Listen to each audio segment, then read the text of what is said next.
Hi friends, ఇది ఖండోబా మందిరం అండి.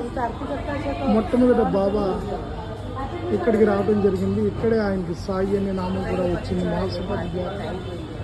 అక్కడ పిల్లలకి విడుదల ఇచ్చినప్పుడు ఒకళ్ళొక్కళ్ళు దిగుతుంటే బండిలో నుంచి, జట్కా బండి నుంచి ఆవో సాయి అని మాల్సాపతి గారు మొట్టమొదట సాయిని పిలవడం జరిగింది. ఈ మందిరం గురించి ఒకసారి చూపిద్దామని మీకు వీడియో చేస్తున్నాను. ఇది విశాలంగా ఇదివరకు ఇంత డెవలప్ అవ్వలేదు.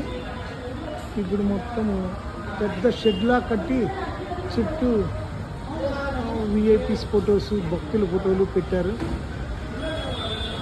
ఒక దీపం నిత్యం ఇలా వెలుగుతూనే ఉంది. బాబా ఫోటో కూడా ఉంది, ఒక పల్లకి కూడా ఉంది. ఈ విధంగా ఇక్కడ అరేంజ్ చేయబడి ఉన్నాయండి. ఈ ఖండోబా మరోసారి కలుద్దాం. బై.